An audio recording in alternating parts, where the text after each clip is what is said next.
Welcome to another Rooted Podcast. We're excited again. We have a special guest this time, as we normally do, and it keeps getting better. So at this point, I just got to tell you flat out, we got one of Brooklyn's finest. You know him as DJ Spinna, incredible all-around DJ, multiple formats, producer, the whole 9 yards.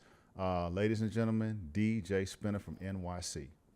Welcome to the show, brother. It's a pleasure to be here. So we'll just get right into it.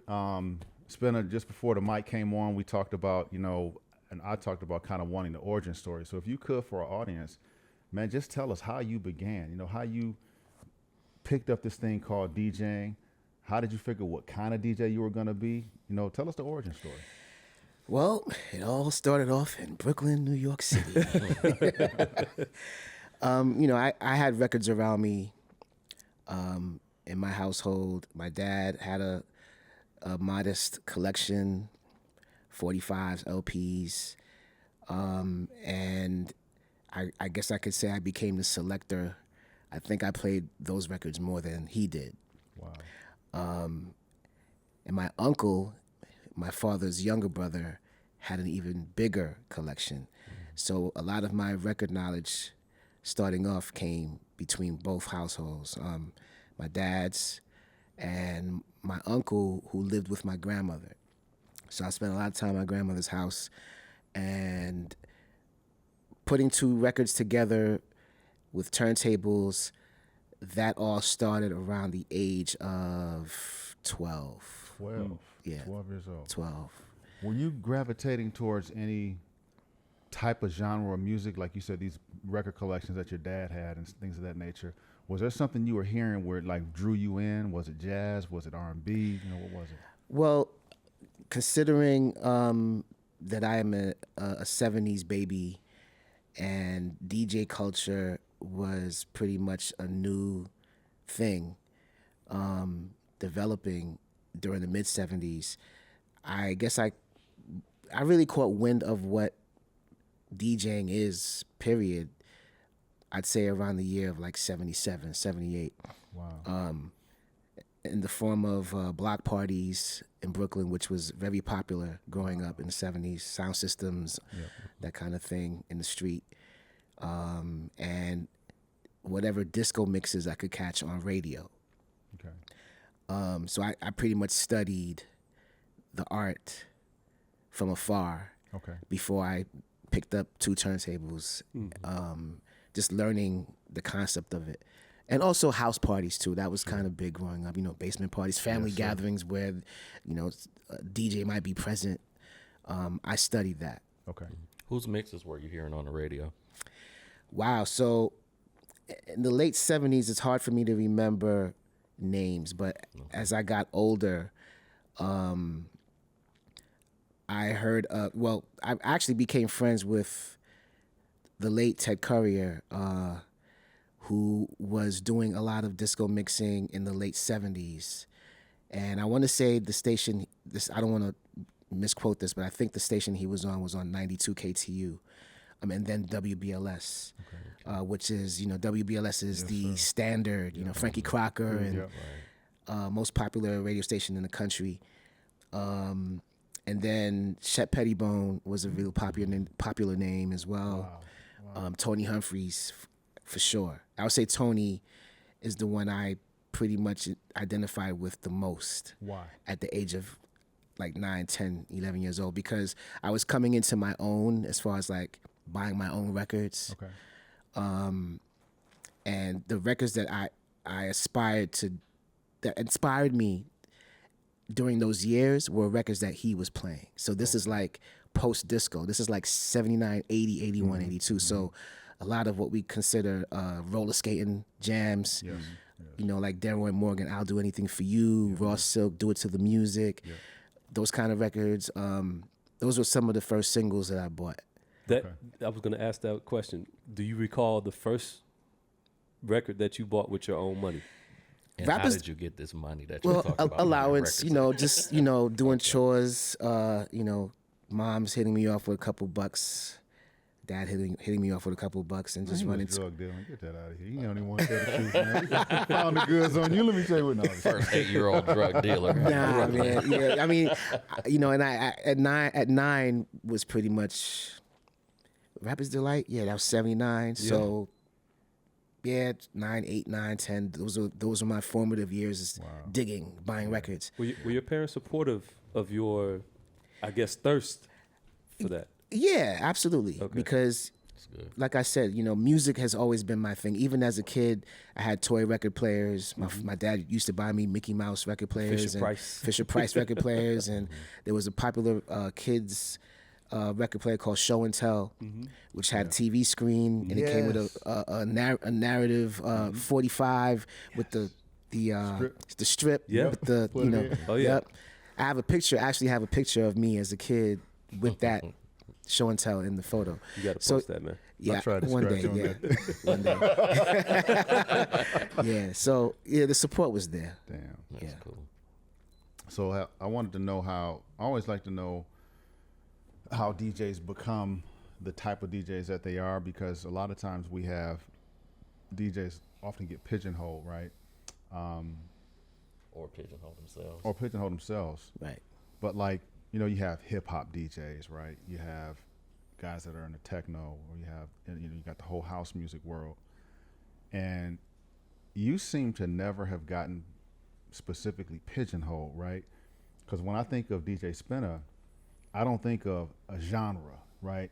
I think of you dropping dope ass music all the way around, whether it's the Stevie sets or the Michael sets or hip hop. So you playing 45s and you know, working doubles in the hip hop culture, and then all the way to you doing deep house remixes. You know what I mean? So I'm like, this dude is so broad. Yeah. How did you figure out what kind of DJ you wanted to be? You know what I mean? Like how you were gonna be. You know what's funny? I never really thought about what kind of. I just wanted to DJ. Okay. And music in general has always been the foundation across the board. Like I guess that because of the times that I became, you know, the beginning stages of me conceptualizing what a DJ is, we didn't see boundaries back then. Because, you know, I'm coming up at a time where DJs played everything. Right, right. You know, even my first club experiences in the 80s, you heard a little bit of everything, right? So I guess that thought process never wavered. Okay. It just so happened that getting into the music business and making records, it came through the lens of hip hop, because my first records that I made was underground hip hop. Right. Straight up. Like you know, like okay, let me backtrack a little bit. As a kid, I always wanted to be in a band. I always had to vision myself like being part of a funk group or a soul group or something like that, playing an instrument. What do you play? I wanted to play drums. I didn't take it as far as I should have on the educational side. Maybe that's why I became the beat maker that I did. Yeah. But you know, got two aspiring drummers sitting. oh, here do too. oh really? He's a real drummer. Inspiring. Playing with me. No, because I was first chair in high school. oh, my fault. I asked you. You kind of demurred. I was a dork in the marching band. I had nothing going on. Okay, I take that back. One aspiring drummer that I gave that up. I didn't take it very far either, but I get it. So let's- You are a drummer officially. Yeah, he can play. So just that alone, music is just a broad stroke. Yeah. And DJing wise, through hip hop, my name was established first, I believe, primarily as a hip hop DJ because of the records. Yeah. But I was already DJing by the time I started making records. You know, my DJ career really launched during my college experience. Where'd you go to college, man? I went to SUNY Binghamton, upstate New York. Okay. And that's where the profession started. Contracts, doing parties almost every weekend for all the black male and female sororities, fraternities. Survived my way through school with that, and I did college radio as well. But on radio, I was breaking everything. Like I was playing everything. Same thing with the parties. Yep. From hip hop to classics and house and dance hall and reggae and all of that. We did college radio. Because that was the time for it. Yep, sure was. It sure was. Were your first records on Nervous? Or were there I had records before one. that? I had one record on Nervous, but it was a party break record. Okay. This is before Polyrhythmatics. This is like 95. You know, if we're gonna start talking about the records, that's a whole other. You know, I guess we'll get Yeah, there. we want to hear it all, man. We here. We Yeah, here. we'll We get hear there. it all. I like to step back a little bit because you growing up in New York, where two things are happening, and you mentioned one of them was DJing, as most people would kind of know it, is starting out, but also hip hop, right? Like the origins, as most people kind of know the origins to be, is happening in New York. How is that working? And who are some of your contemporaries? Not for name dropping purposes, but just to be like, no, I went to school with this cat, or I know I watched this cat in ciphers, you know, from we were pipsqueaks.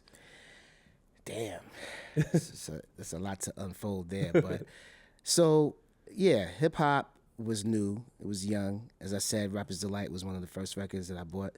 Spoon and Rap by Spoonie G, Super Rhymes by Jimmy Spicer. The Breaks was huge by Curtis Blow. But this is also a time where disco and hip hop, rap music back then Yep. they were all in the same. You know, a lot of the rap records coming out before sampling. The Bed was based on disco. Yeah, sure was. So those worlds kind of coexisted for quite some time. It wasn't until like the Run DMC, Houdini era, you know, UTFO, until like Def Jam, when they got distribution from CBS, not when they were independent. When by the time LL dropped, because they had put out singles before LL. By the time I Need a Beat came out, that's when we started to see the industry take hold of the genre, and it started, you know, going somewhere else as far as like the business side. But why am I saying all this? You know, we started to see where hip hop was going as an entity after that, and that's where you start getting all these subgenres and labels. And as a DJ, in the hip hop world, it became more upfront, especially with groups. About the MCs instead of the DJs? Well, it's not a battle between them, but the DJ was more upfront. You know, Jazzy Jeff and the Fresh Prince. For example, Eric B. and Rakim, you know, the DJ was the star as well. Cash Money, Marvelous. Exactly, Cash Money. Shout out to my man Cash. So many instances of that. EPMD, Scratch. So the DJ played a major role, but that's one thing. You know, it's one thing to be a DJ in a group, and there's another thing to be a DJ rocking parties and rocking clubs. Because a lot of DJs back then, they didn't do both. Yep. They had two roles. Right. So I guess this brings me back to myself in the conversation. I've always viewed myself as a party rocking club DJ. So I guess that's why, you know, I never labeled myself a hip hop DJ. I could cut, scratch, and all that stuff. And it's necessary, especially, you know, during that time when scratching on records was a thing, and much more appreciated. It was much more of an art form. Much more of an art form, and it never went away. You know, it's still there, but it's definitely not as prevalent as it was. No, not at all. Back in the Spinna, days. I got to give you some props, man. I'm always taking it back to hardcore DJing because that's just my love.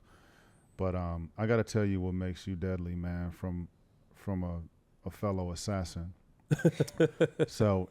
He is. The way I grew up in my DJ culture in Detroit, super competitive, right? Like you had to be, you know, ready, and there was other DJs watching you. You had to be able to fuck somebody up if somebody stepped to you. It was just competitive, right? It was just that culture, and I loved it, right? It made me better. But we always size people up as to how would I get this guy, or how would I get this guy, or that guy get me there. So we had these categories. Like, well, he's a hip hop DJ. Okay, this DJ's dope at scratching, but he can't rock a party. He gonna clear the 4 on the second record. He can't, or he can't mix, right? He can't mix. Absolutely. Or this DJ is mixing, but it takes him so long to mix. I know he's real slow. I know he can't quick drop, right? So we would do these calculations, me and my crew. We were actually assholes, but we were just sizing people up. We were sizing people up, and then when you got to get, you knew, like when DJs was watching, they were standing around the booth like this, you know. And so, like I did my homework on DJ Spinna, right? So I said to myself, where's this motherfucker's flaw at, right? As my old kid kicked back in, and bro, you have a deadly palette of DJ skills, because it's not one thing. It's a high level of all of the different elements, right? So if I say I got to battle Qbert, I'm going to lose scratching, clearly.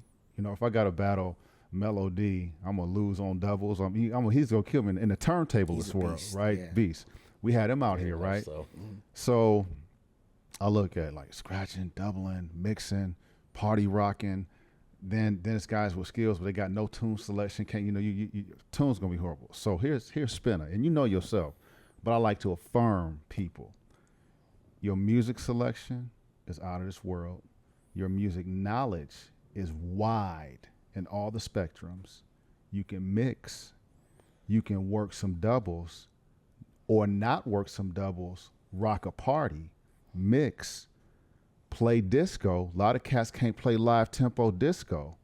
Play quantized music, be dope with it. So you are actually scarier than let's say a Qbert or a guy who's like, right? Because you can, once you get past that, it's like, okay, all right, motherfucker, you dope.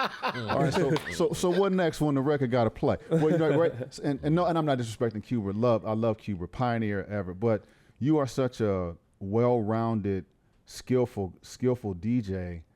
You bring so much to the table when you get behind the decks.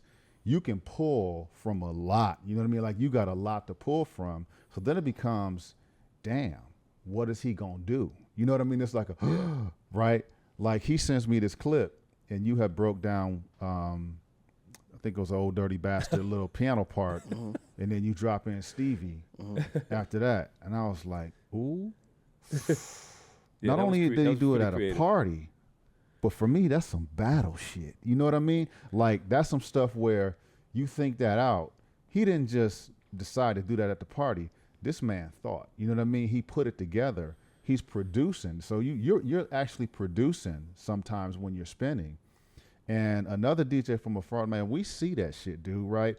And so you would be such a dangerous guy to fuck with because this dude can pull. He's always in a battle mode. I'm always in battle mode, but you don't have any discernible weaknesses as a DJ. So as I'm hearing your story, I'm learning why.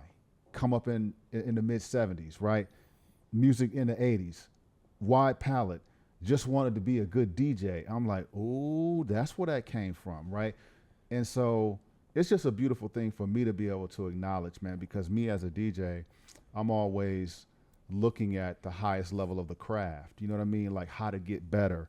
You know, who really inspires you as a DJ. And a lot of times when you get to a certain level, maybe a lot of people don't inspire you because you're just like, whatever. I heard that. Da-da-da-da. So it's so cool when you can discover a talent. And I discovered you actually late in the game. I knew you were a producer. I knew your hip hop origins, but I wasn't in that world. So I got onto DJ Spinna really, really late in the game.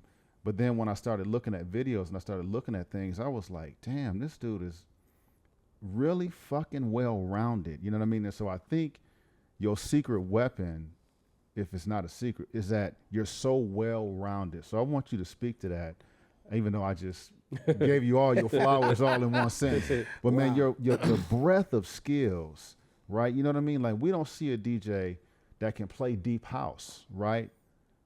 And can stand there with Coco and run doubles with Coco on the 45s. That doesn't happen. You're not gonna see that with Joe Classell or Louis Vega or whatever. I mean, we don't see that, right? We see Louis mixing his ass out, presenting great new music and, you know, salsa and Colombia or deep house, but we're not gonna see him pull out doubles are right. You know what I mean? Right. And so, but you may see Spinna doing that, and then you looking, okay, well that's what Spinna does. Nah, you might see him just playing an all MJ Stevie set and ain't a scratch in sight. But you know what I mean? So speak to that, man. That's what I want to hear. Man, well, first of all, thank you. You didn't give him a question. I did. You did. I had to just lay it out there because that's what's important to me, You man. did, and I really appreciate it, man. Because ultimately, I mean, you kind of said it, but I just want to be great. And I take every style, first of all, like, I love the turntablist culture. I love it. I think it's brilliant. Me too. You know, Me and too. I've always studied it. Ever since I heard Grandmaster Flash, The Adventures of Grandmaster Flash on the Wheels of Steel, which is like the first DJ routine ever pressed, blew me away. Right? So the inception of being able to manipulate records in that way has always been thrilling to experience. You know, at one point I wanted to be that guy. But I also understand the importance, and I think really is the most important aspect of DJing is to move the crowd. Yes. And in my where I'm at now in my life, I feel like that's the most important thing, because at the end of the day, it's really about how these musical creations that we have that exist in the world, how can we use that to feed souls? That's what matters the most. Like we go, you go to an event and you see DJs killing it, cutting, doing all the greatness in that world. But ultimately it's a show. Right. I got into this culture to watch people move and dance and have a great time. I think that's what I'm great at. I think I heard. I'm gonna let you guys take over, but I always read comments on DJ's posts because I like to see how they impacted people. I like to hear what the people are saying, like what they saw and what they felt, because I may see something, but I wasn't there, right, to be a party. And so I noticed a lot of people, a lot of your supporters and fans and party goers, you made them feel a certain way. You know what I'm saying? And that's music delivery. That's not cutting. That's not rocking doubles. But you seem to have an emotional impact on your audience. And I don't know if you read comments as well, but I see a lot of them, you know, commenting on, wow, Spinna, thanks so much. Never had it was the best time forever. And then I can tell you enjoy great gigs too, because you actually comment as to what that does to you and how that makes you feel when you have a great groove, you know, a great party, a great response from the crowd. And there is an emotional element, I think, to your delivery. I haven't seen you play live at all ever, but reading the comments, I'm thinking you're touching people's emotions. Do you feel that as well? 100%. Yeah. And that's why I do it. Yeah. That's what feeds me. That's what keeps me going. Yeah.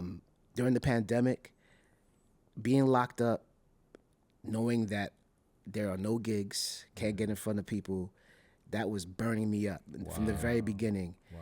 And I'm stuck at home with thousands of records. So I went on Twitch and went crazy for 3 years, for 3 years straight. He did. I was there for many a session, and commenting myself, but watching other folks like, damn, I forgot about this record. Yeah. Oh, I didn't know such and such did this remix. I didn't know that was a Spinna remix. I didn't know this tune, you know, because I've dug with him before, and he'll walk up and like an obscure record and be like, "Oh yeah, track 5, that's the one."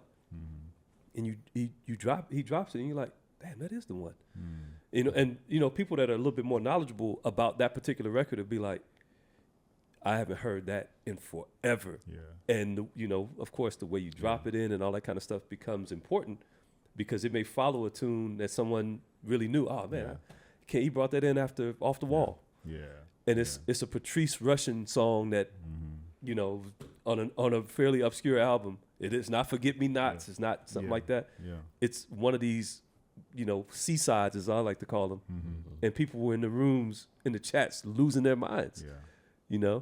And they back at I would go to the sessions. Yeah. Same suspects, usual suspects in there commenting. Yeah. And these sessions were, I was doing these sessions called journey sessions. Okay. So I would start on, it would be Sundays, every Sunday from 3 p.m. and I would go to like 9, 10, 11, sometimes midnight at night. Okay. And just go straight. No bathroom breaks.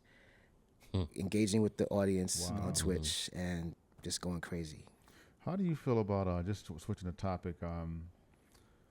DJ culture. We went from vinyl, 2 turntables and a mixer, and then we progressed and got up to the CDJs.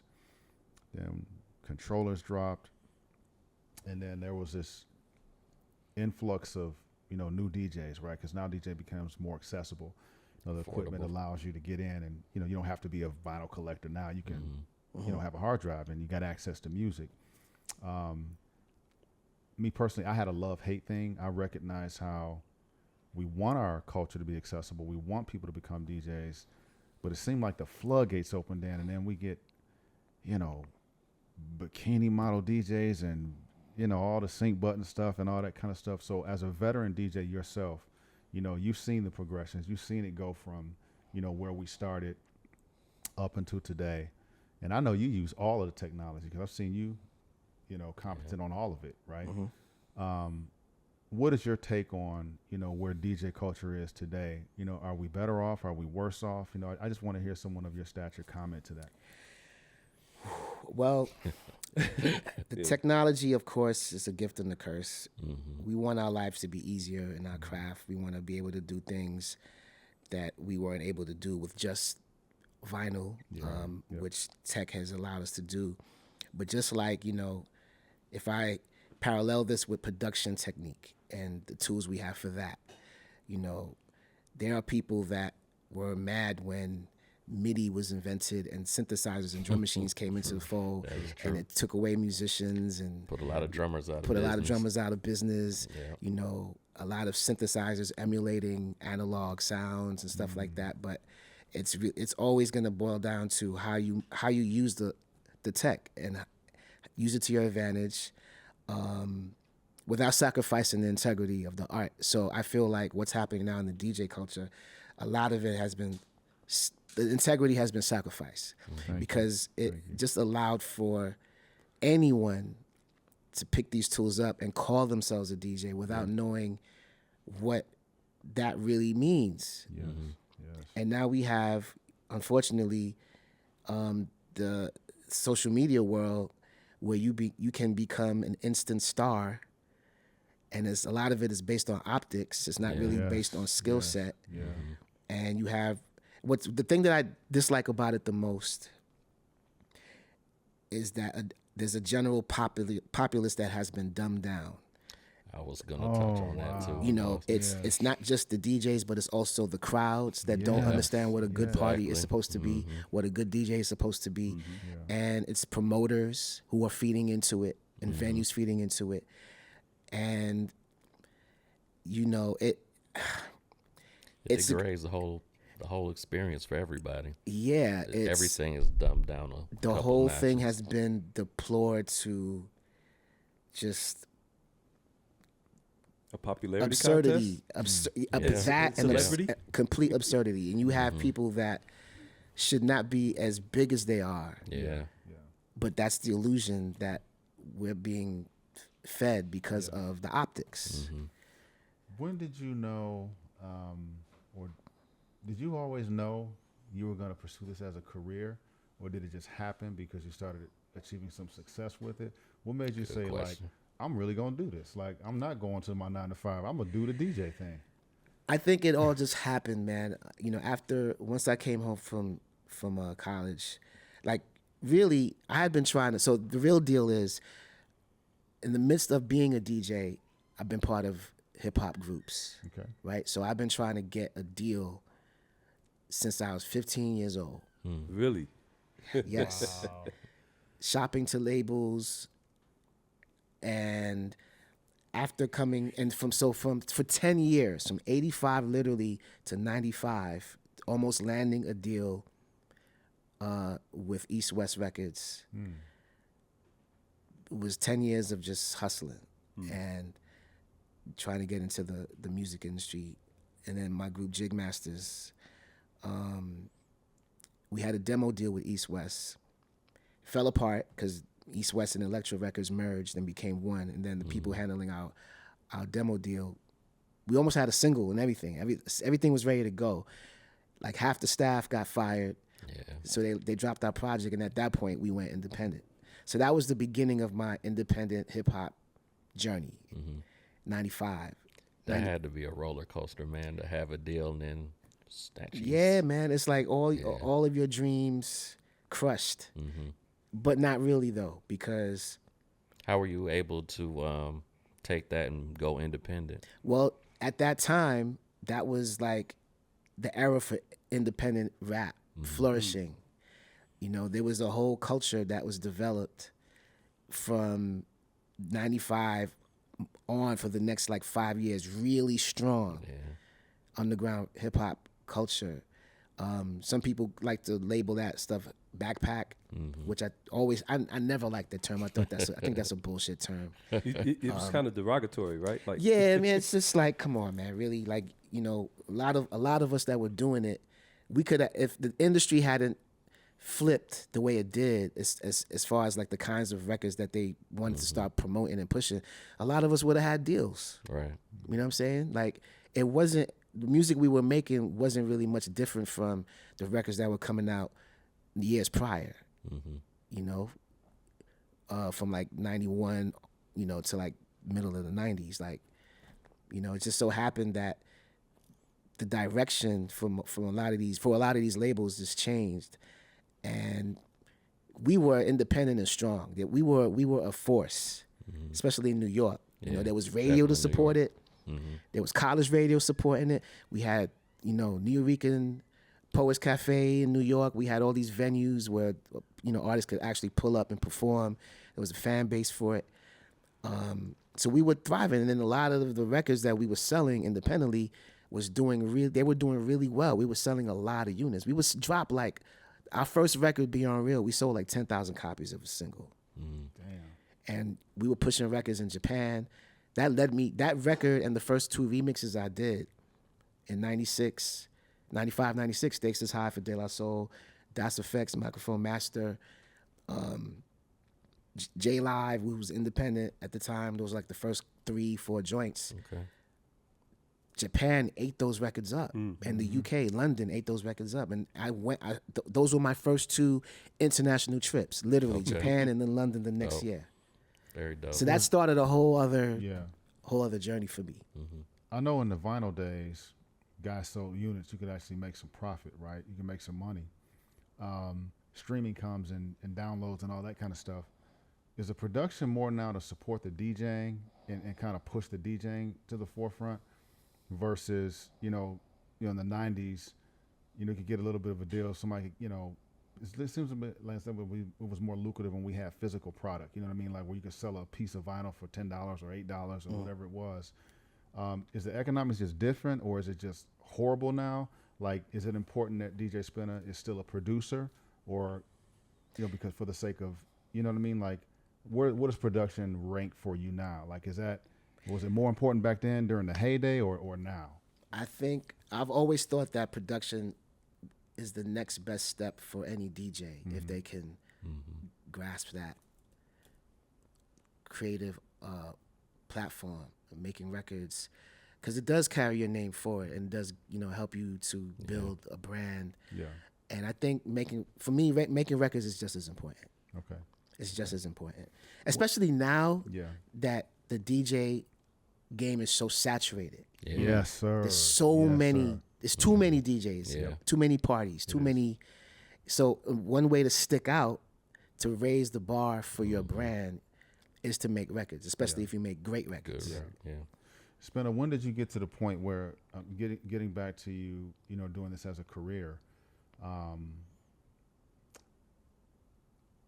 When did you feel like my name, the Spinna brand, it can sustain itself.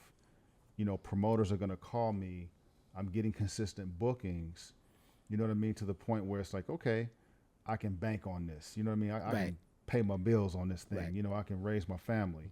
Did you get to a certain point where you said, I think this thing is going to work? You know what I mean? Like the phone is ringing. When did that happen? When were you feeling like not so? Because in the DJ world, it's kind of like, where's my next gig coming? Oh, you know what I mean? Right. When did you kind of like when could you kind of breathe and say, you know, I think this is going to be all right. Well, just to be frank, the hustle never stops. Wow. But Wow. I've been independent my whole adult life. Yeah. And you just realize that you have to keep investing in yourself in order for this thing to work. Because the minute you slip, the gigs won't come. And, you know, and part of that hustle is making records, keeping your name out, and just being, I think the blessing with my career is the fact that I'm not pigeonholed. Yeah. You know what I'm saying? Because then I open myself up for all kinds of opportunities. If you're a top 40 DJ, chances are, if you're not like top billing, one of these guys that are out here just caking it up, you might be struggling. Wow. You might be, because how many top 40 DJs are there? Yeah. A lot. Yeah. Let's kick this up a notch. Knowing who DJ Spinna is, and being on Instagram and, you know, online as much as I am, I know that recently you were doing a gig and the former first lady was there. Tell us about some of those high profile gigs that you have in your resume. Wow. Yeah, so that was the Audible event, promoting the Wonder of Stevie Wonder audiobook, which was amazing to be a part of. Janelle Monáe is DJ now. She was on that bill, and Questlove. But yeah, I mean, man. Well, first of all, one of the biggest and proudful. I don't want to call him a client. He's kind of not like he's kind of like my newly adopted big brother, Spike Lee. Okay. Been working with him since 2009. Spike loves you, man. Michael I saw Jackson, him at that gig going off. Yeah, when Michael Jackson passed, he was looking for a DJ to celebrate his birthday in 2009. Right. And the word got to him that he should definitely check for me, because I had already been doing it, and I became the guy, you That's know, dope. playing his events. Dope. And you know, also worked with GQ this year for the first time, GQ magazine. Can't really think about all of them or many of them, but they come. Yeah. They come. But I think it's really about reliability and what you represent. Because companies look, they look to that, you know. Yeah. They look to see your resume, and they want to know they're not just going to book anyone. Yeah, definitely. Since we're taking it up or not, I'm just going to see, since you're so humble, I'm going to just get it out there. You are cool with Stevie Wonder. Y'all have a relationship. He shows up to your parties. You are right there with who we call him the GOAT, flat out. He's the GOAT. You know what I mean? He's the GOAT. How in the hell did that start, begin, when? Break that down. Break that it's down. so beautiful, man. Like, We're all jealous. yeah, we gonna touch your kneecap because you. The hymn of his. The hymn of his. I know. Right. Tell us about Stevie, man. We got to hear about that. So the Wonderful Party started in around 2000. It's a party that celebrates, for those who don't know, who may not know, it's a party that celebrates Stevie Wonder's musical catalog. Did it for the first 7 or 8 years with Bobbito. My wife and I, my wife, shout out to Keystar, she is the promoter. It's a family affair, and a lot of the people that have attended has grown with the event, and to the point where families have been created. people have brought their mothers, their grandparents, Right. and the wonder of Stevie. And I guess the relationship with Stevie and I really formed as a result of him acknowledging that I'm acknowledging him. Mm-hmm. Wow. And the party started during a time where we didn't see him doing many concerts. Right.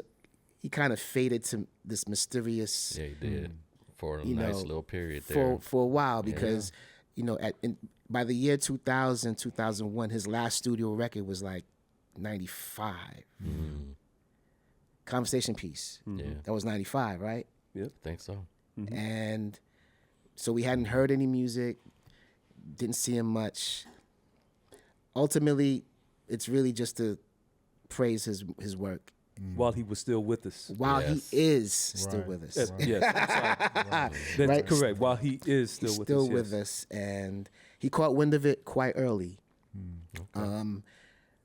One of the first events happened at Club Shelter, Oh, wow. aka Speed, Yeah. Club Speed, on 39th Street in Manhattan. And at the end of the party, Edwin Birdsong shows up, That's crazy. and he introduced himself to me, and he was like, "Man, I was just with Stevie Wonder. He heard about the party, but he couldn't make it. But I'm gonna call him. He wants to say what's up." This is like 2001. Yeah. So that was my first encounter, speaking to him, and first time meeting him was at the Apollo. He was performing at an event with Richie Havens, Oh, wow. Wow. of all people. That's. So I caught Going back to Richie my Havens, roots. but I went back. I got to go backstage via a family member of his that I had met, and very gracious. It was a little hectic because there were a lot of people back there, but that was the first time actually meeting him, and then the first time him showing up was after we had planned a wonderful party after his concert at Madison Square Garden in 2005. Okay. So he shows up late, like close to closing, like 3, 4 in the morning or something like that. Wow. And I'll never forget when we spoke, he was like in my ear. We were taking a photo, and he was like, "Spinna, I really appreciate what you're doing, and I want you to keep doing it." So The that goat. The That's goat fire. told you that. so that kind of really, that was affirmation. Yeah. You know what I'm saying? And that led to You That put led that to- on my headstone. Stevie Wonder Yep. told me to keep doing it. keep doing it, and it also led to remixes. Yeah. Around that same time was the release of A Time to Love, Okay. and he Yes, reached sir. out. He was actually trying to call me. He was calling me for a while. This was before. I don't even think did I have a cell phone? Maybe I did, but he had been leaving me messages and I wasn't checking them. So when he finally got me on the phone, he was like, "Spinner, you don't answer your phone." Kind of chewed me out a little bit. But he was like, "I want you to do this remix." The remix got done, but it unfortunately never came out. For My Love Is on Fire. Wow. Wow. And then a year later, he asked me to do another track, Sweet as Somebody. Rocked it. He Hasn't approved seen it. the light of that. It's never gonna come out. Wow. Do you play those in your sets? Huh? Do you play those in your sets? Oh, absolutely. Okay. They're staples. Just make sure that, sometimes they don't want you to play that stuff out at all. Yeah. There's no point to Shazam that one. I ain't getting it. That's cool. No. That's cool. Apologies. rob him Apologies after. to Tone. Apologies to Tone aside, because he was. I told him I was going to Wonderful, and he said he wanted to go, and it completely slipped my Oh my mind. God. Apologies to him. Oh, then he shows up. Yes. Then I see him online at the party. I Yeah, was like, what the he's still fuck, mad at me dog? about that. I don't know that he'll ever get over that unless he goes and Stevie actually shows Right. up. Right. For those of you that have never attended, I've been to several of them. Yeah. It is truly a spiritual experience. The second that As comes on, everybody For sure. is on a whole nother planet. Yeah. And it has nothing to do with any, at least for me, Yeah. any type of pharmaceutical extractions, as Stevie said in one of his songs. It is the music, and so I think for Spinna, the relationship between the two of them, Spinna wants to make sure that the crowd has elevated experience. If you've ever been to see Stevie in concert, Stevie is all about love and about your fellow man and taking this thing up a notch. He becomes like a conduit for that through the music. And it's not always just the hits that Spinna plays. He plays stuff that, I mean, for all of us are Stevie Wonder fans, you can point to Bird of Beauty, you can point to, Love Having You Around. You might hear that in LA, but you might not hear that when you go to Chicago. But you're going to hear Ass. You definitely going to hear Ass. Yeah. But it is a different, for someone that is DJing, it's a whole nother experience to go and attend these things in person. Like, seeing it on YouTube and seeing it on Instagram doesn't do it justice at all. For sure. And when Stevie shows up, it's just crazy. It's church. Yeah. What are your most enjoyable parties, if you will? Is it anything, or cities or countries? Is there like a top 5 that stands out to you? Like, we're like, damn. We talked about this. I'll never forget that, or this was the shit. Like, what stands out for you?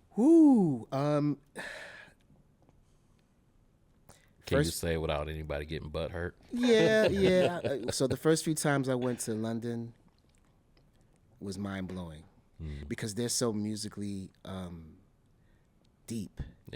There, like they have studied and have supported and endorsed and created their own subcultures based on a lot of what we here in the States don't really pay attention to. Their jazz funk scene is nuts. Their soul scene is nuts. So I learned a lot, but also just based on what I know they love, playing it from a New York, Brooklyn perspective and seeing their reaction to it, those first few years going there, and still to this day, it's just like some of the best experiences ever. And Japan, same thing. Japan, amazing. Parisians get down. South Africa for house music. Unbelievable. Unbelievable. I tell people all the time, South Africa is house music's best kept secret. Number 1 in the world.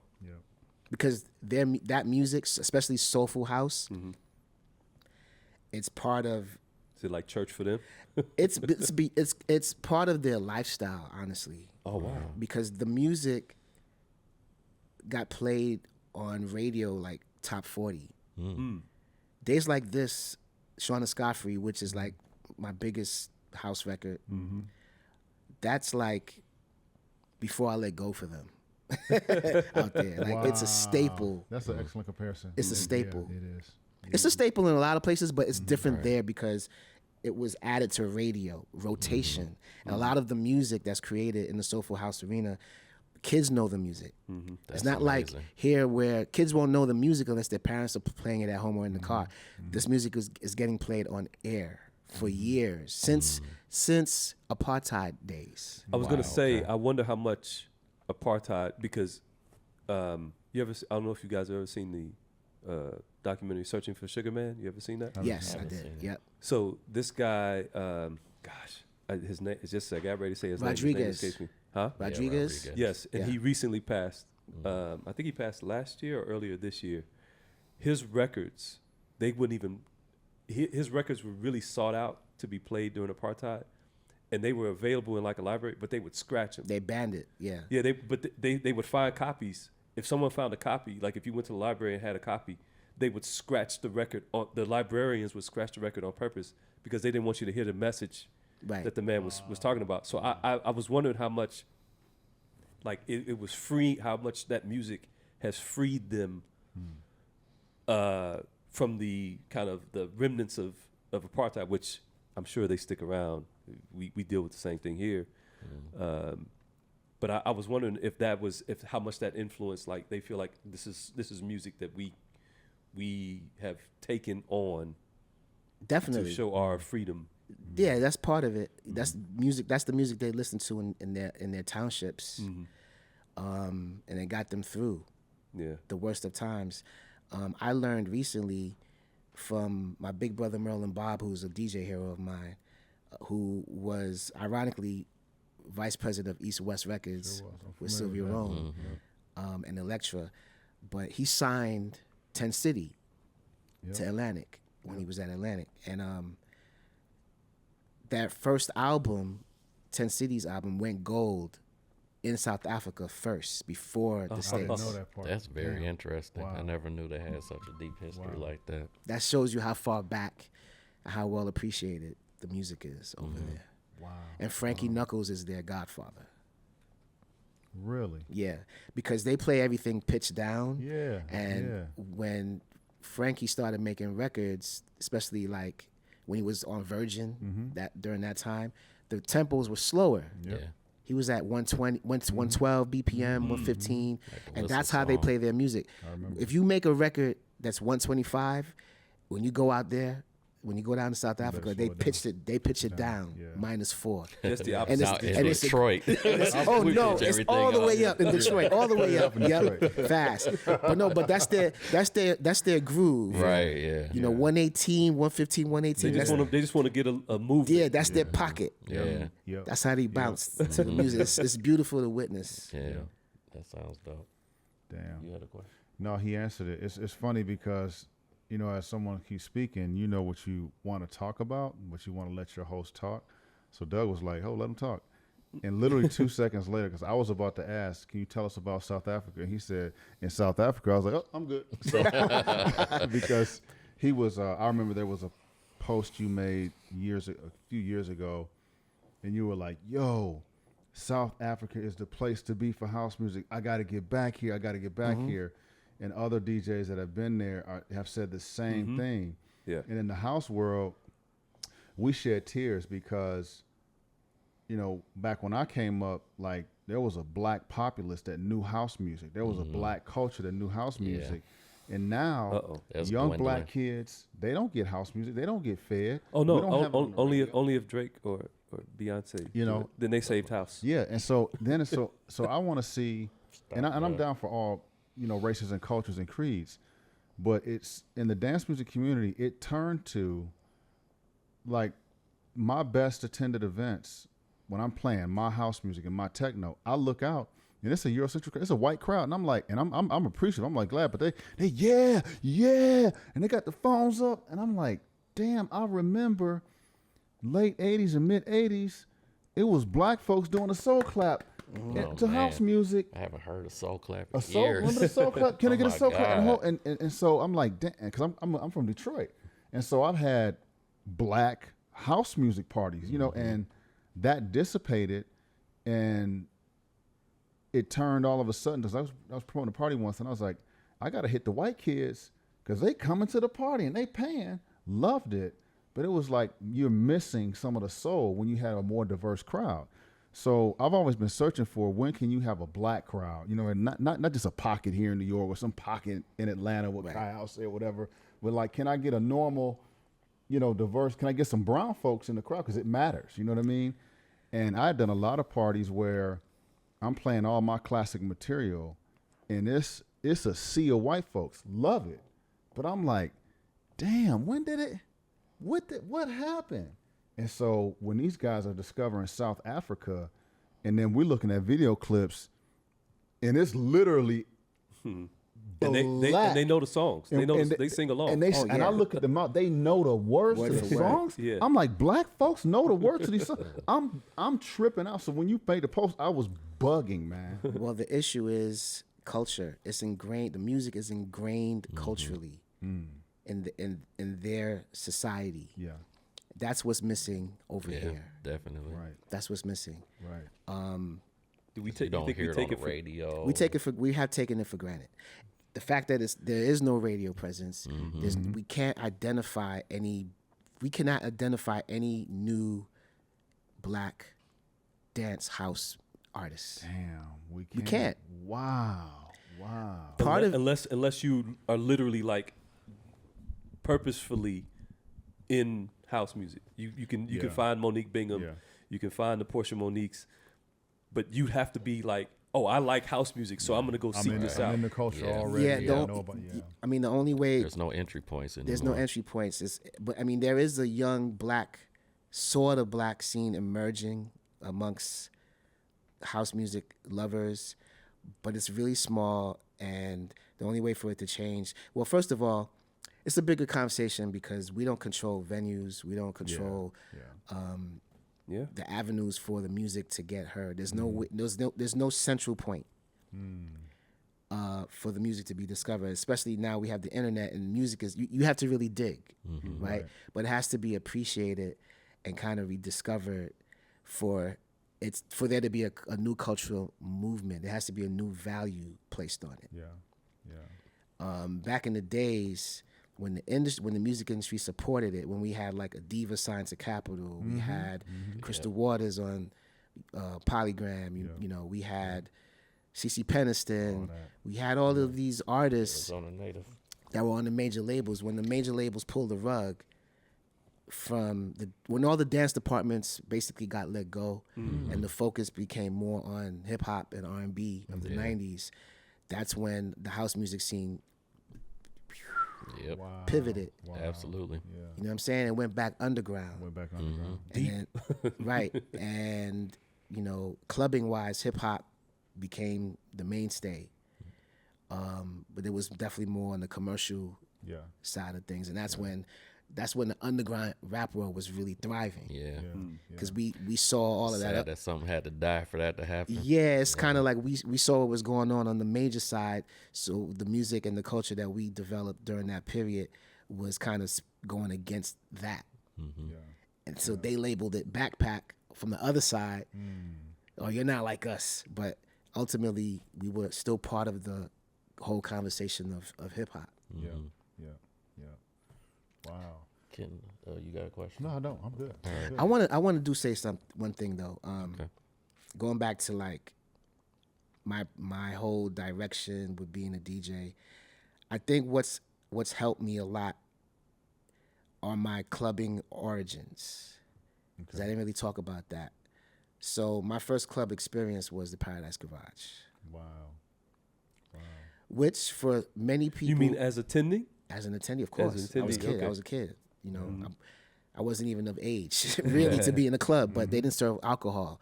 So Heard that punch though was a little bit special. the punch bowl was spiked, and that was the warning I got. Don't drink the punch. Yeah, that's don't what I drink from the was- punch yeah. bowl. That's what I was told.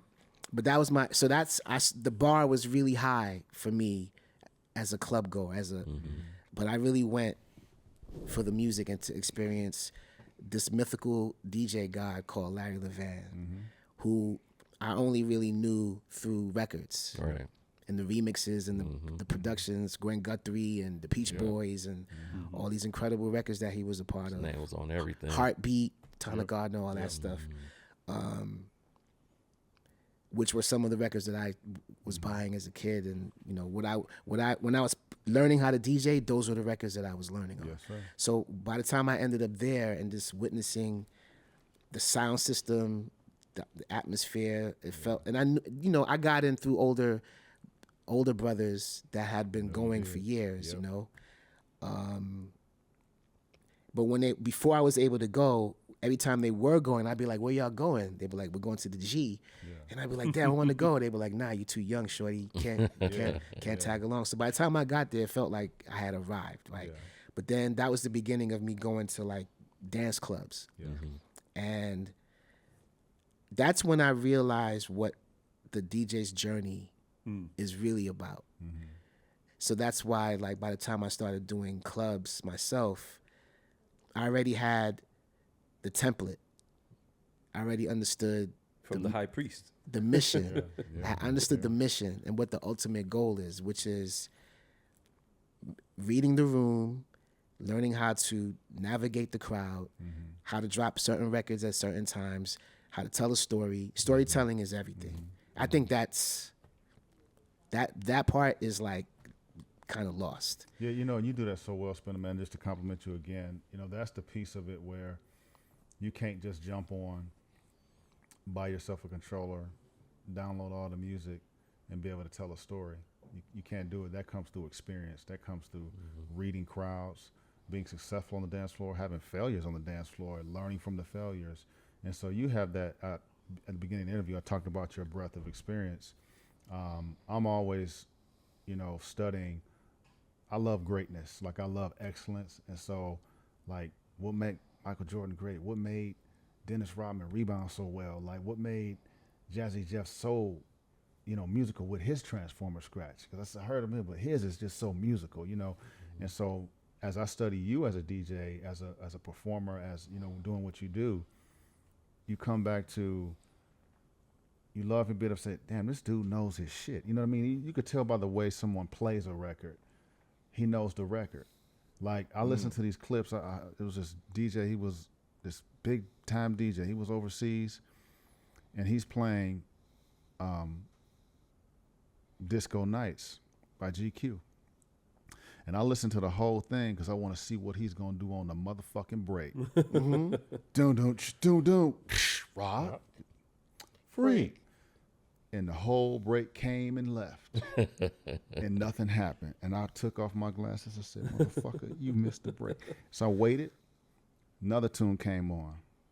Now, this time the break was just a straight, pure instrumental, and nothing's coming in. And I'm like, oh, I'm dying. So I listened to a Spinna mix. I bet this motherfucker hit the break.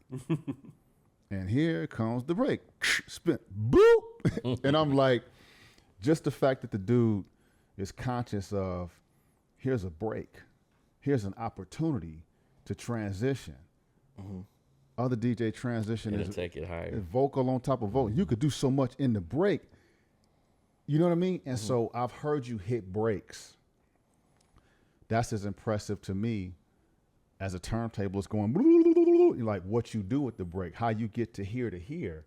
And so I know your DJing, it's not random. You know what I mean? You know how to read a room. You know how to read what's happening, but it's not some random shit that's going on. So when I listen to you, I know you have experience. You know a DJ playing a record has experience with that record. He doesn't get trapped in that record. You ever have a record, you can't, I can't get out this motherfucker, right?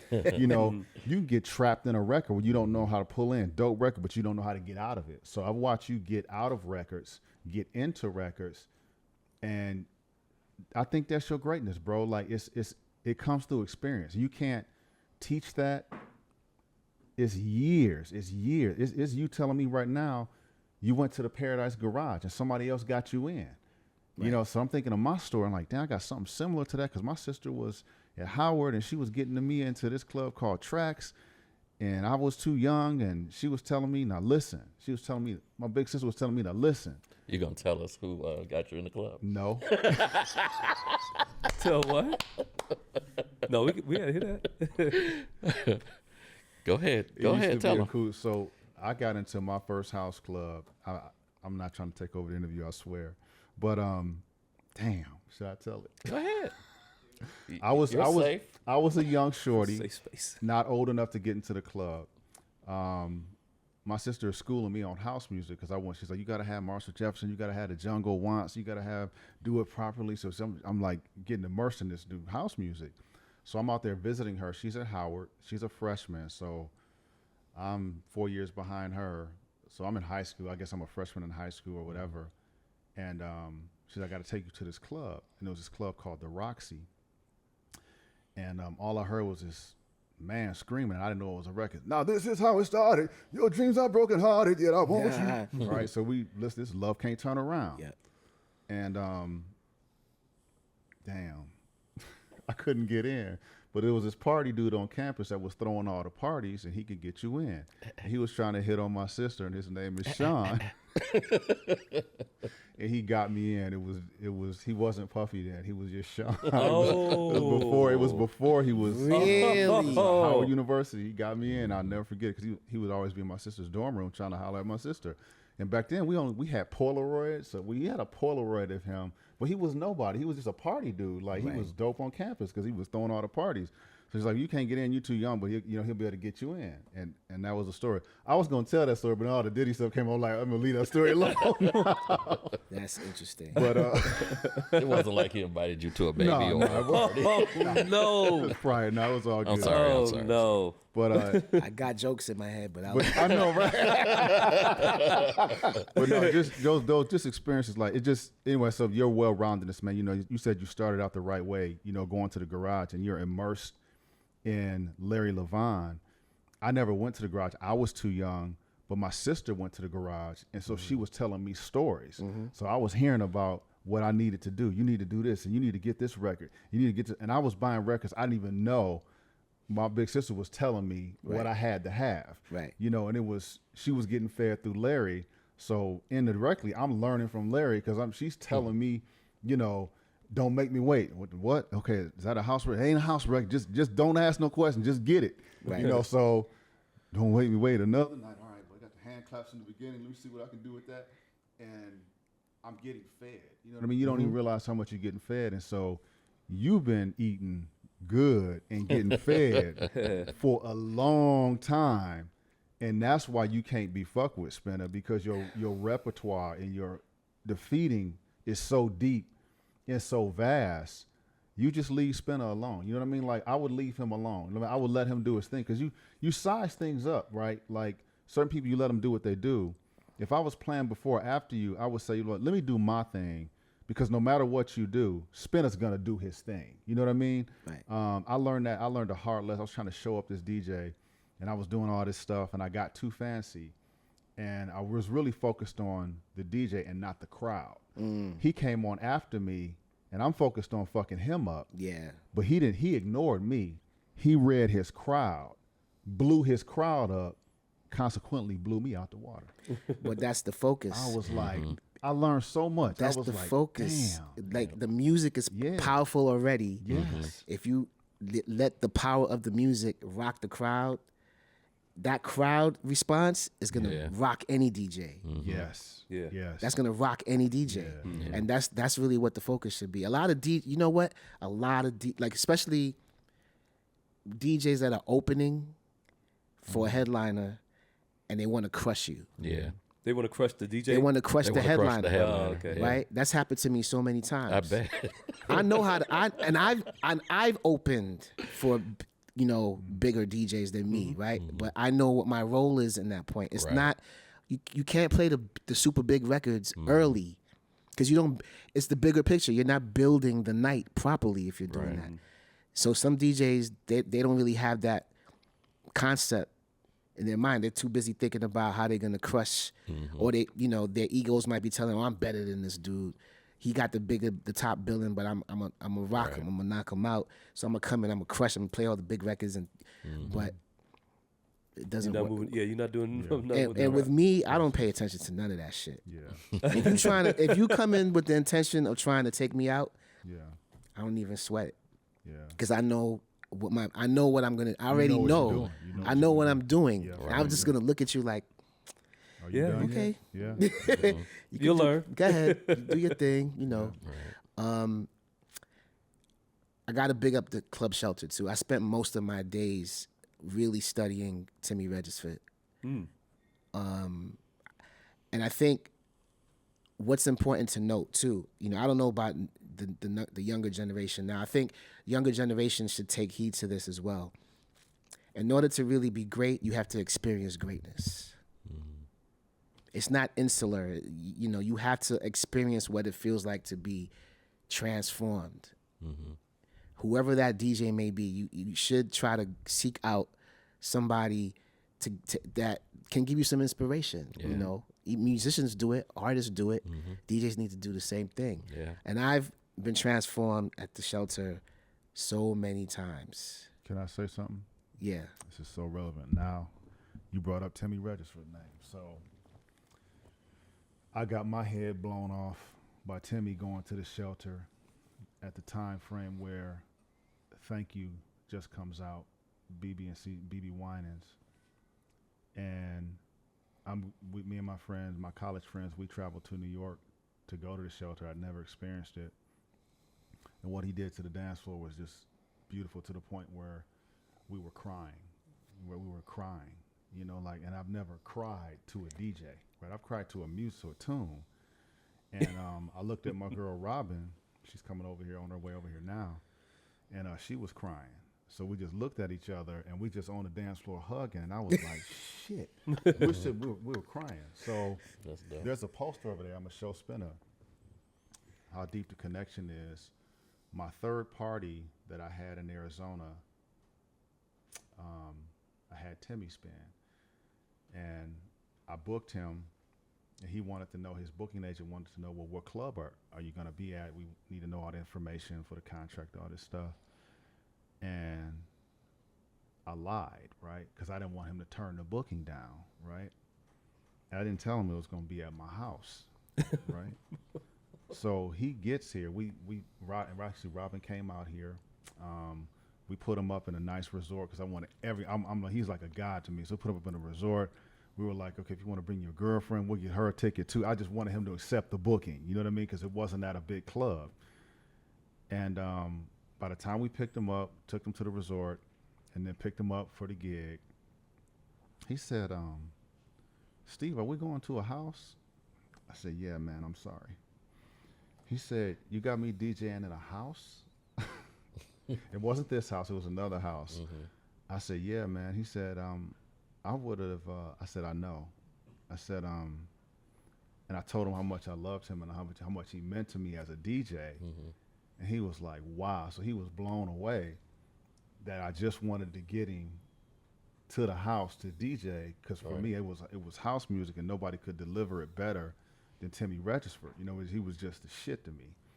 And so when we were thinking about this party, this launch party for the Rooted Podcast, I knew who I'd had in the past. And for me, it has to be on that high level of excellence. You know what I mean? Like, I know what the fuck I want to hear, you know, because I'm a discerning DJ, and I want to hear it. I want to be moved. Like, never mind just the people. Like, as a DJ, like, I want to be moved, because as a DJ, I'm a fan of DJing. You know, I'm a fanboy. You know what I'm saying? Like, I love a dope DJ, and the fact that you just mentioned Timmy Regisford, wow, that's fucking me up, because we sat here in these chairs thinking about who was going to DJ our party, and I first had Jazzy Jeff in mind for what he does, and then that kind of didn't transpire. And the second name that came up, and I'm thinking, who do we have? And it was like, I was thinking about all these different DJs. I was like, well, that would work for that, but that wouldn't work for that. Well, that would be cool for this, but it wouldn't work for that. I was like, well, damn, who could come and rock like a private party, and we kind of don't know who our guests are, but we kind of know. I'm like, a DJ he'd have to be able to drop anything. Like, it had to be dope if it was hip hop or house, or, I mean, it's got to be up here. And this dude says, Spinna. And I was like, no shit. I was like, damn. I was like, no shit. Like, duh. But at first, you were gonna say something about Timmy Regisford, because I'll piggyback on that. But go ahead. Well, I mean, the main thing is watching him. Well, so you mentioned crying. He made me cry to my own record. Are you serious, Word? man? Yep. When Space Rider came out, Sean Escoffi's Space Rider, when that remix came out, that was like 2003. He that's his record. You know, when a DJ owns a record, that's his record. Yes. He put it on the map. He broke it. He killed it. But he was running that record 3-4 times in one night, and every time he played it, he was playing it like for 20, 30 minutes, 2 copies. The synth solo at the end, just going back and forth doubles. And one night, and there were times where when I would pull up to the club and walk in the room, it's playing. And he doesn't even know you're there. Doesn't even know. And this happened like consecutive weeks, maybe 3 weeks. That's got to be a hell of a feeling. But one time, I'm in the booth watching him go in on the record. He ends the party. So the shelter party is a party that traditionally back then it would start at 10, 11, and it would go till on a Saturday and end at like 1, 2, 12, 1, 2 in the afternoon on Sunday. Wow. right? The whole time it's all Timmy just going crazy, right? And one particular night when I was there, he ends after killing Space Rider for maybe 30 minutes, 15, 20, you know, it was a long time. He ends, I bitched up. You just broke down, huh? Wow. I wasn't boo-hooing, but I was like, oh my God. Yeah. The tears, bro, and applause Yeah. at the end of the set. That's Clap, fire. everyone clapping. And I'm like, this is the art. This is what it's about right now. Can he put that on his headstone too, Tom? Yeah, man. That's what it's about. You are a fan of excellence and a fan of greatness as well. I can tell. So, Yeah. so that's what I was. Yeah. I told him yesterday that, and so I can say it on the podcast. Spinna was like my inspiration to actually DJ. I got into it super late. I helped my uncle carry records, and he would let me play records and stuff like that if he did a wedding. But he wasn't DJing in the way that we think of it now. He was a disc jockey, literally. Crates of records, put on one record. Somebody would request Ashford and Simpson. I got that. Yeah, I'll put that on. Oh, no, you can play that one. But I heard Strange Games and Funky Things. And at the time, a lot of the DJs' mixtapes were hip-hop oriented. And I got sick of hearing it because it tended to be the same songs. And then DJs don't mix stuff the same way, but it was the same songs. And I heard that, and it was music that I hadn't heard before by artists that I was somewhat familiar with sometimes, and some stuff that I wasn't. But I was like, this sounds dope. It was R&B. It was from some of it from the 70s. He had touched on some of the stuff from the 80s. Even went back, because I think he had California Dreamin' on, which I think is late 60s. Yep. Of Jose Feliciano. Yep. And there's a Marvin Gaye tune on there. Desperate Situation, which is rare, hella rare. Yeah. Yeah. And so I was like, oh, wait a minute. You can play this in a mix and people will buy it? You know, it's not getting radio play necessarily, but I'm bumping it while I'm driving from D.C. to Chicago several times over because it got the big 300 disc player that I have. Yeah.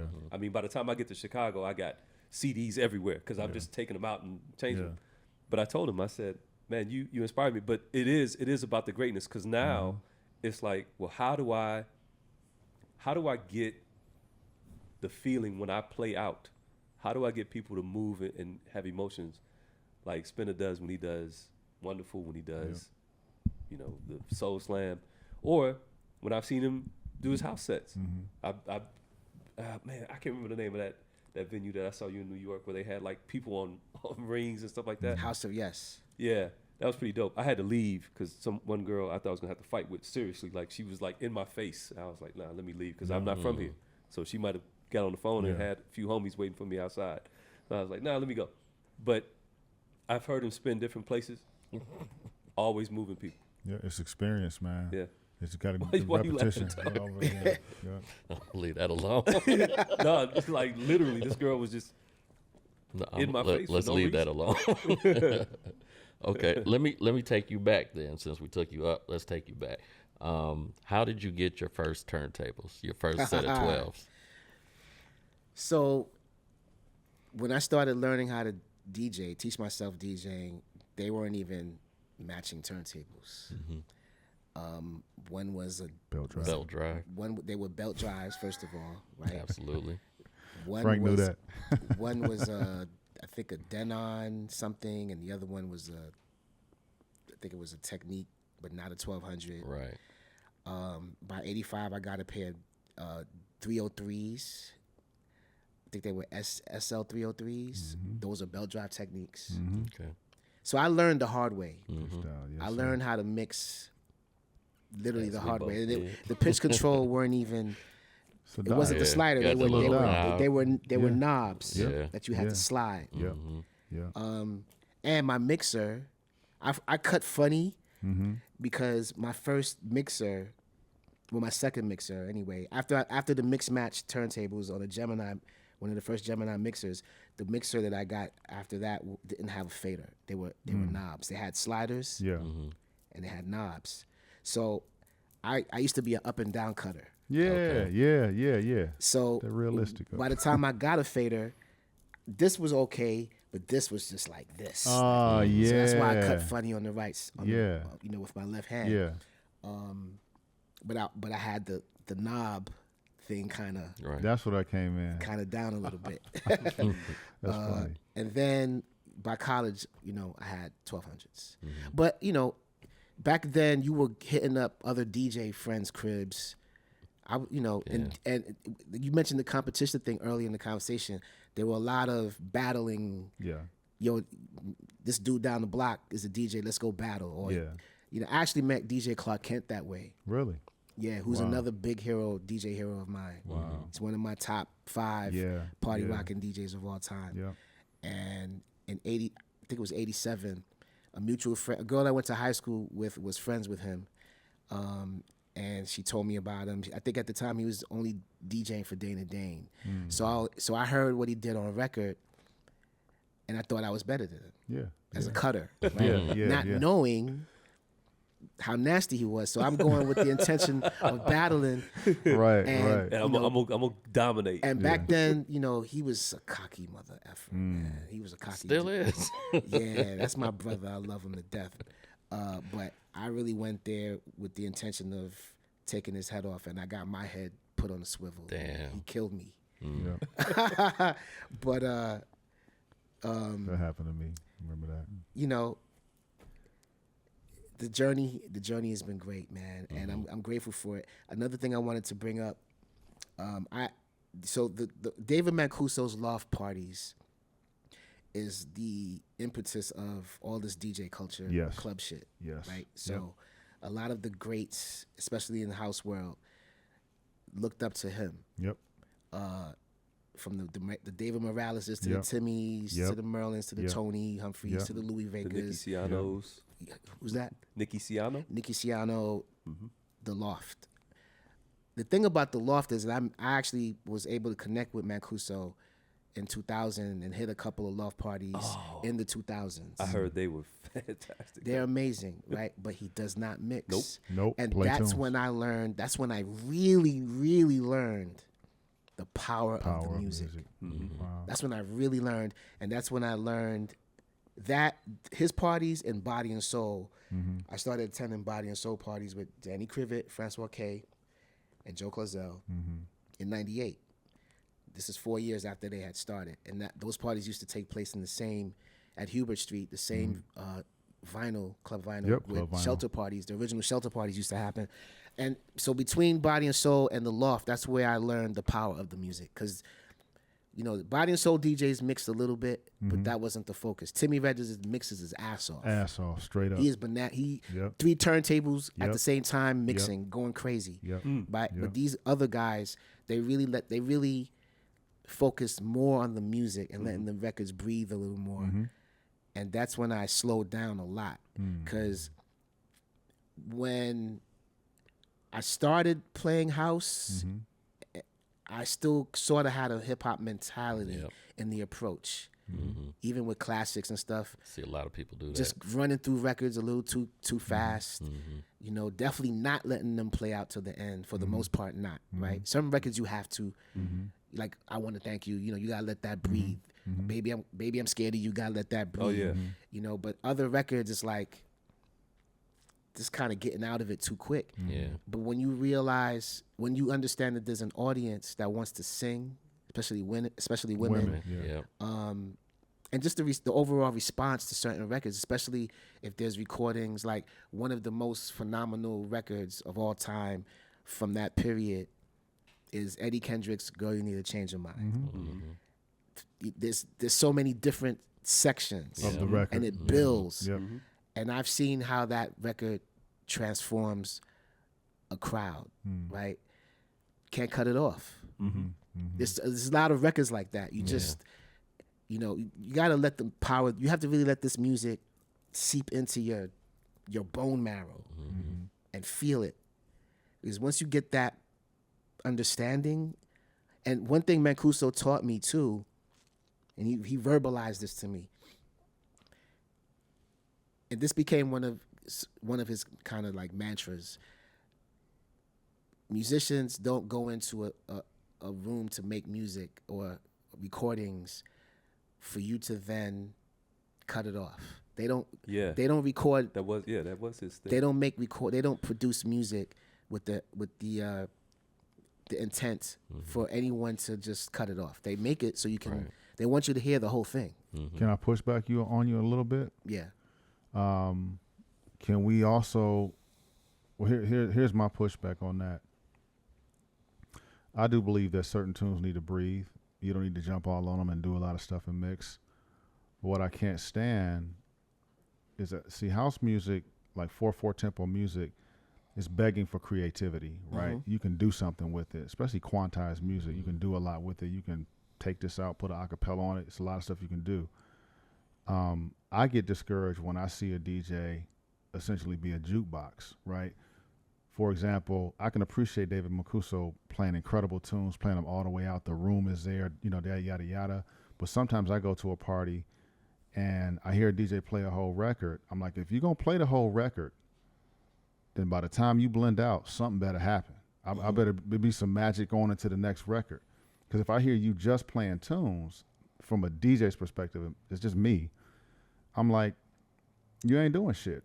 I could line up an iPod, or I could line up my iTunes to do that. I want somebody to DJ, right? If Spinna just came here and played tunes, get this motherfucker up out of here. I want some Spinna shit. I want some stank on this motherfucker. I understand that I'm saying this with context. Okay. There's a time and place for it. Cool. I'm not saying every gig. Okay. Hell no. I would not. That's not my approach for every gig. But when it's called for, okay. When you're because I do small vinyl sets sometimes with certain venues. Yep. That's the end game. That's the motive. That's the concept of the party is Mancuso style, lost style. Right. Hell no, I'm not gonna do that. I'm getting busy. I like to get busy. Right. I love mixing. That's I like fine. I'm gonna go in. Yeah. It's a time and place for it. But I guess I'm saying all that to say that for certain records, you build tension. Yeah. And you can really crush a crowd. But you don't have to do it for every record, Yeah. but there's certain records. Yeah. You know what I'm saying? Like there's certain records. If you let it breathe, if something crazy is happening at the end of that record, you need to let that shit happen. You need to let it build right, to that point. Right. Yeah. Yep. You know, and then you could come in on beat, transition to another joint while the other record is going off, and that record could be up here. Right. And you're going even further up. You know what I'm saying? But at least let that joint rock that has the potential to crush the crowd if they're paying attention, if you're locked in with them. That's good advice, DJs. Yep. So you said something, and I wanted you to kind of speak on this because we live in a society now where like failure seems like you failed in life. You said you wanted to go after Clark Kent, and mission not accomplished. Can you speak to DJs learning from failure? Or yourself? Well, in that instance, it was a lesson. Right. I suppose that's what I'm getting at. Yeah, that all of a sudden now you don't have to pack up your gear and be like, it's a lesson. And at the end of that gathering, actually, he was like, "Yo, you should come around more." But my ego, my young ego back then, and his ego too. He always tells me, "Yo, I'm not conceited," but his reputation back then spoke volumes. I love you, Clark. I don't know the guy, but I see the interviews. Yeah, I love him. He loves himself. I loved him. Yeah, but the man is great. Yeah, but I'm saying all this to say that you have to use those situations as lessons, and if you know that you have the potential to do something, and you know that somewhere deep down in your soul that there is some greatness, you have to just follow that and keep it going, and don't let those failing moments, deter you from moving forward. You just got to keep it moving. We got we get into a party pretty soon. We got a lot of stuff happening. I'm gonna wrap this interview up, but I want to say This is my first time meeting DJ Spinna. I love meeting greatness. I'm going to call you great straight up. I just want to give you some props as a DJ one last time, because I want you just to receive what I'm telling you. I want to say thank you for being dope, because there are levels to this shit. There are all types of DJs. There are also all levels of DJs. And when you're fucking dope, you inspire people.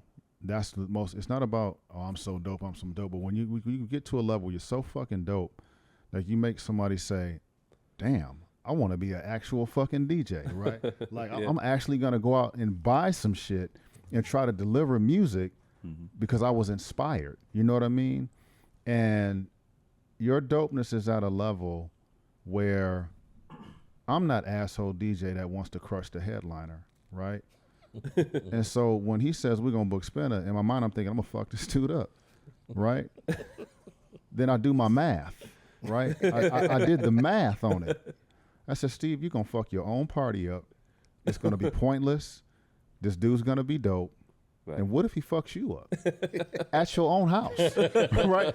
That would be horrible on my own gear, right? So I do math equations, and for me to pull back, like I'm not spinning tonight because I want to let this party breathe, and I got to host all these people and, you know, make sure everybody's having a good time, make sure you're good and he's good and he's good. So I pull back, but for a person of my mentality to pull himself off the bill at his own fucking crib, you got to be so fucking dope to say, I don't need to add to this. There's enough greatness in the room. This dude is going to highlight this fucking party in a way that you're going to love yourself. You know, I'm going to be out there fanboying. When you hear somebody go, woo, shit, that's me, right? Because I'm reacting to the greatness that you'll be able to deliver, whether it's a blend, whether it's just a tune, whether it's timing or whatever. You know what I'm saying? I want to say thank you for being dope, because I can't stand mediocrity. I don't care what I'm doing. If I'm working out, I'm trying to get the last rep. If I'm at my job, you know, in the courthouse, like, be the best. If you're going to do something, like, do it well. Don't fuck around with it. You know, I can't stand lackluster shit. You know what I mean? If we going to book Spinna, give them a good venue. Honor the contract. You know what I mean? Like do right by people. Feed the man. Pick the man up. You know, your hotel room. I did the little thermos to DJ Spinna. Thank you for I'm that, signaling, like, I respect you, brother. I don't making no damn thermos for no DJ. You know what I mean? Like, had that printed up because you're fucking dope, man. You know, and I want to tell the crowd that matters. You know what I mean? Not just anybody can pick up the turntables or buy a controller, but do it with some purpose. You know what I mean? If you're going to enter the DJ or any profession, a musician, if you're going to pick up a trumpet, you know, practice, work on your scales, work on, you know, get a teacher and be great. Or if you can't be great, try to be great. You know what I mean? Because it's about we all can't be great. I'm not going to be Melody and, you know, Qbert, but I'm going to try. Right. You know what I mean? I can do a little bit crabbing, but I can't get the orbit and all that. But you got to still be Steve Crawford. Still be me, but I'm trying to be great. And you said it earlier. You said, I wanted to be great. You know what I mean? When I asked you, why are you so good at so many different things? You know, so I want to say thank you, because if you don't do what you do, then I don't get inspired. You know what I mean? Then he doesn't get inspired. And so there's a trail of people that you don't even see and know. We looking at you, bro. I'm clicking on the video. So it matters. You know what I mean? How you made the crowd cry, how you hit the break on time. You never know who's listening to you. And I'm telling you that you have inspired people, and I'm sure you already know this because fans tell you this. I read the comments, but I just want to have the opportunity to tell you that I respect you to your face. I'm a DJ that I love fucking with other DJs. I love seeing weaknesses. And when I do the math on DJ Spinna, I tell myself, boy, sit your ass down. Sit your ass down. I sit myself down. And Tone, he knows, you know, I don't do that. You know what I mean? I can name the DJs on my hand that I'm saying their greatness makes me smile. You know what I mean? Right. I back the fuck off. I get my ego in check because those guys are fucking incredible. You know what I mean? And I'm a fan of that. So I'm a Spinna fan, but I'm a newer fan. Even though I've been in the game for forever. I started spinning in '85. I discovered you as a DJ a lot later, and it's just hats off. So to my crowd out there, whoever you are, to the audience, this is like hats off to being great or trying to be great. So I'm just saying thank you, brother. I really appreciate all the effort you've made through all these decades. It has not fallen on deaf ears. It helps me tremendously as a human being, not just as a DJ, but as a human being, because I'm trying to be great as a human. So I've learned from you today hearing you speak. Thank you, Wow. DJ Spinna. Thank you so much, man. This means a lot. Trust me. We appreciate you coming out. Yes, We definitely. really do. Thank you for being On here, the show, man. Thank you. Yeah. Cool. That's a wrap. All right. We got it. Oh, man, brother. Thank Wow. you, man. Thank you, man. I appreciate you 1,000%. All respect. This was great. This was great.